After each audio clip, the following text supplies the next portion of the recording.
palabra, señor secretario.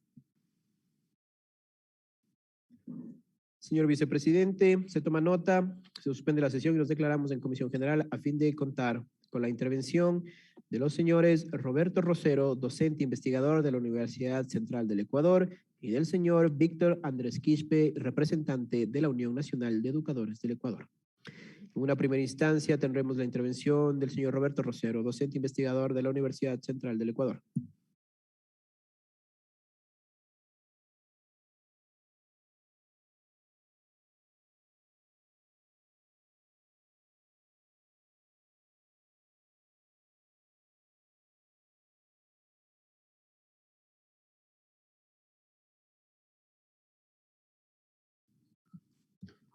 Buenas tardes, por favor, ¿sí se me escucha?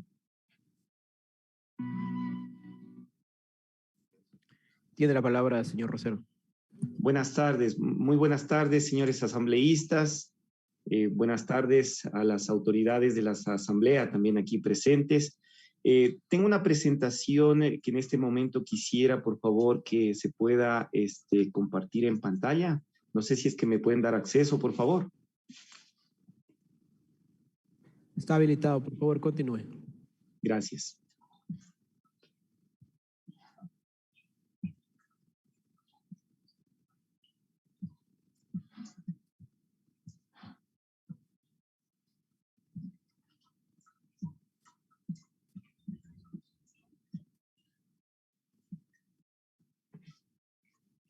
Bueno, creo que también en la anterior presentación que se estableció, quedaron muy claros muchos de los datos que lógicamente se establecen dentro de la proforma, y reiterar que desde una manera técnica la comparación que se debe de hacer es frente al codificado de cada uno de los años respectivos.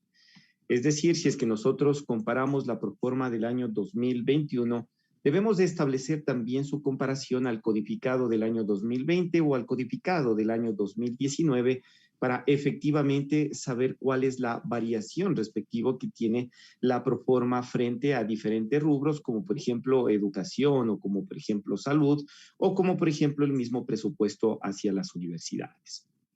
En definitiva, como ustedes pueden ver, dentro de la proforma se establecen varios supuestos macroeconómicos, de los cuales tienen una importancia, grande, debido a que sobre esos supuestos macroeconómicos se establecen diferentes ámbitos como la recaudación tributaria o como los ingresos que luego van a financiar absolutamente todos los egresos que tiene el país.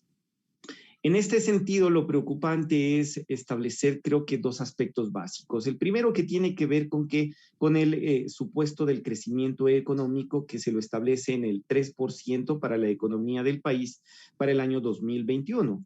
Esto supone también, señores asambleístas, de que la recaudación tributaria también debería de aumentar. Tiene una relación directa entre la actividad económica, es decir, si nosotros esperamos, ¿no es cierto?, una recuperación económica, pues necesariamente también debemos de recuperar o esperar una recuperación también en la recaudación tributaria del país.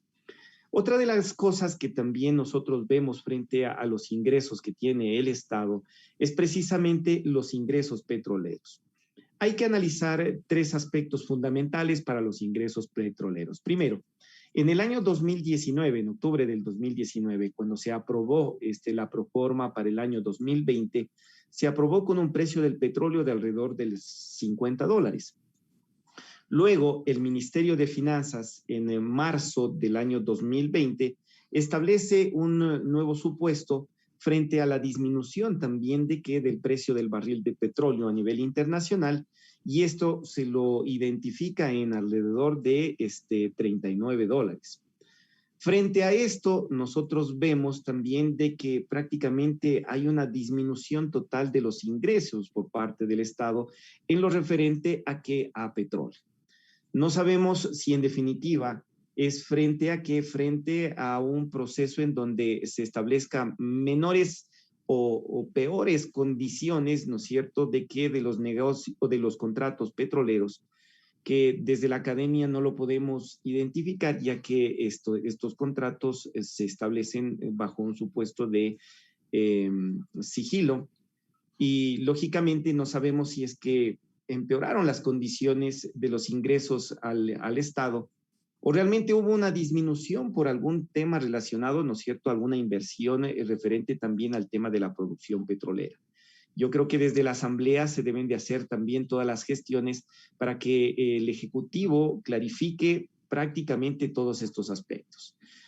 Sería algo contraproducente que actualmente los contratos petroleros pues tengan condiciones adversas en un escenario en donde el Ejecutivo lógicamente debería de tener mayores ingresos por los efectos de la pandemia en sí.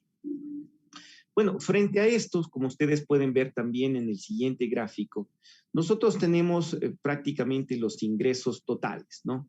Es decir, del año 2019 de 27,000 millones de dólares bajan a 23,000 millones de dólares, 23,230 millones de dólares, y actualmente se ubican en 23,000 millones de dólares. Es decir, hay una constante reducción de los ingresos.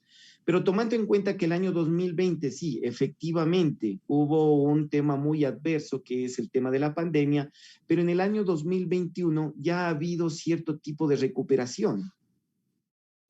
De todas maneras, son supuestos que están dentro de la programación macroeconómica, que se deberían de tomar las explicaciones del caso, ¿no?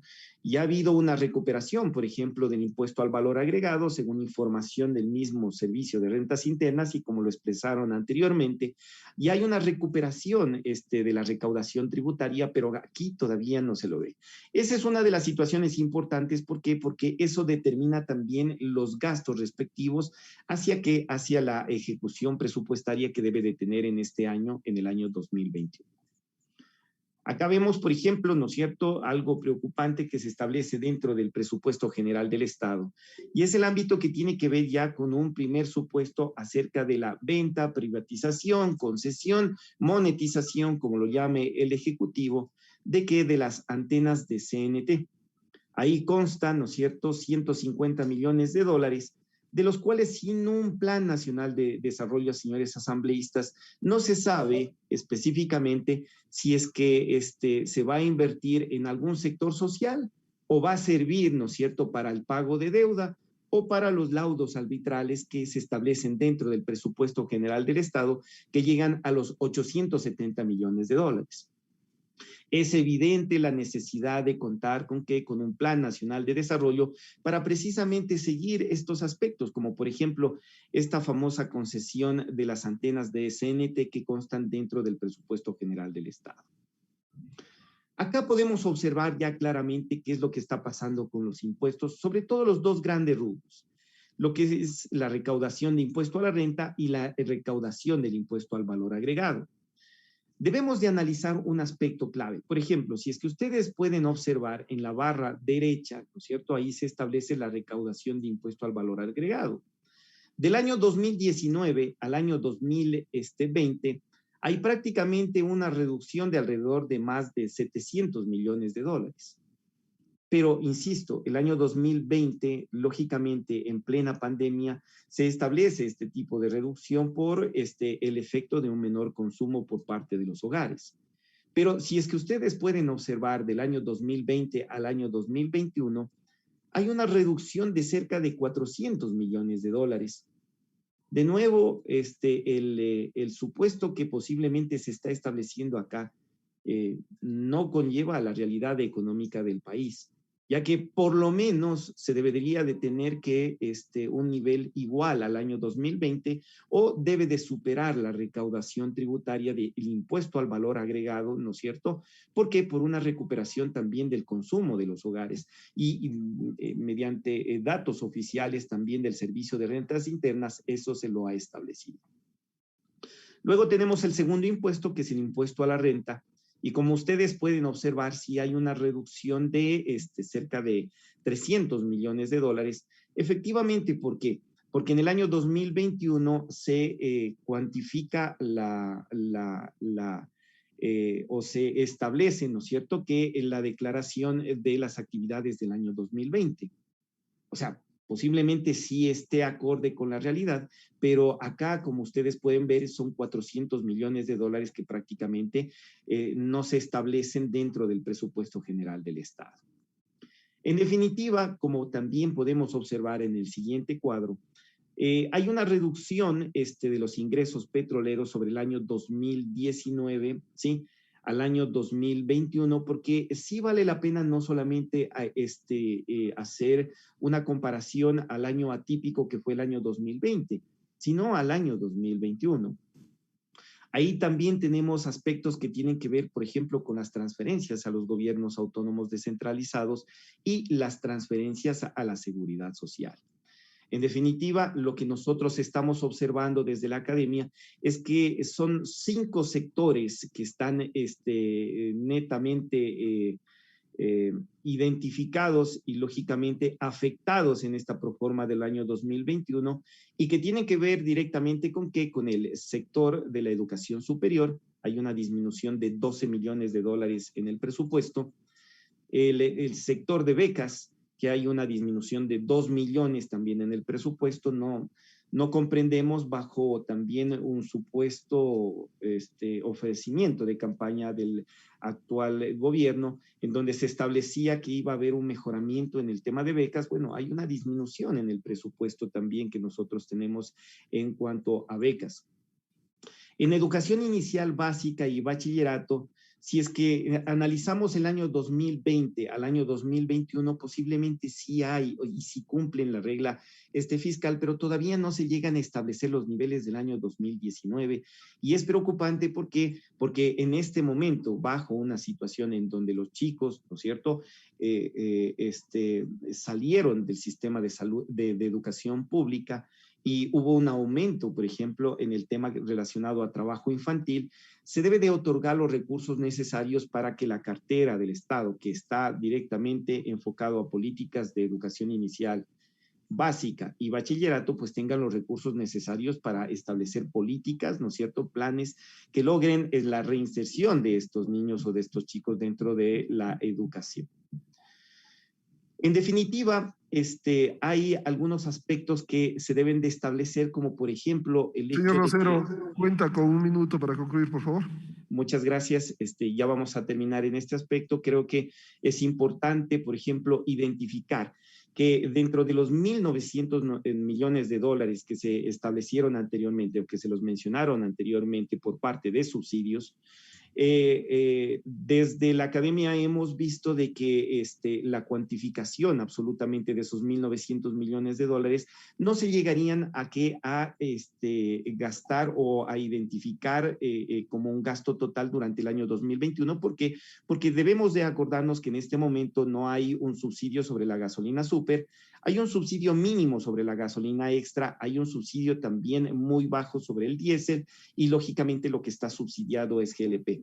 Es decir, de los 1.900 millones de dólares debería de haber una liberalización de 500 millones de dólares. Por lo tanto, el Ministerio de Economía debería de hacer una reingeniería del presupuesto para asignar esos 500 millones de dólares hacia qué, 20 millones de dólares a educación superior, 5 millones de dólares a becas, 200 millones de dólares a educación inicial básica y bachillerato, 130 millones de dólares a los gobiernos autónomos descentralizados y 145 millones de dólares al Instituto Ecuatoriano de Seguridad Social. Hasta ahí mi presentación, señores asambleístas. Quedo atento también a cualquier inquietud o a cualquier duda que tengan. Muchas gracias. Gracias. Continúe, señor secretario. Agradecemos la intervención del señor Roberto Rosero.